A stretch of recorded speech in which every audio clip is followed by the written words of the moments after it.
సంఘాలు ఖాళీ అయిపోవడానికి కారణం ఓన్లీ 2 పాయింట్స్. ఈ 2 పాయింట్లో కూడా ఫస్ట్ పాయింట్ తెలుసా? ఒక సంఘం నుంచి కుటుంబాలు దూరం అయిపోతున్నాయంటే సేవకుడి క్యారెక్టర్ మంచిది కాదు.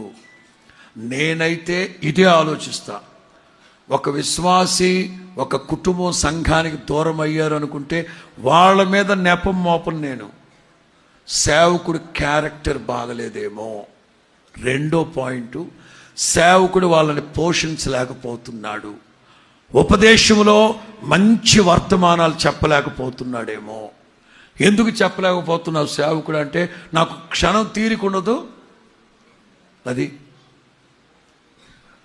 నాకంటేనా 2026 ఎవ్వరికి సభలకు డేట్లు ఇవ్వాల నేను.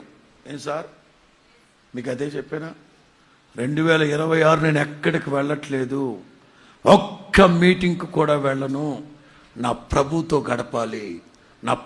గడపాలి, బైబిల్ బాగా చదవాలి, హిబ్రూ, గ్రీక్, లాటిన్ ఆ బైబిల్ అన్నీ తెచ్చుకున్నాను, అవి చదవాలి.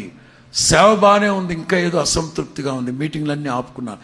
ఈ 2026 ఎక్కడికి వెళ్ళట్లే. రేపు ఏలూరు జ్యోతిరాజు గారి దగ్గరికి, ఎల్లుండి చీరాల, ఆ మరుసతో పూణే, ఇక అంతే. ఏప్రిల్, మే, జూన్ ఎక్కడికి సంవత్సరం అంతా ఎక్కడికి వెళ్ళట్లే. చదవాలి. క్రొత్త మర్మాలు నా సంఘానికి నేను చెప్పాలి. ఎంత బిజీగా ఉండి నేనే సభలో సమావేశాలు మానుకొని ఖాళీగా మందిరంలో కూర్చుంటే మిగతా వాళ్ళు ఎందుకు చదవట్లేదు నాకు తెలియట్లేదు.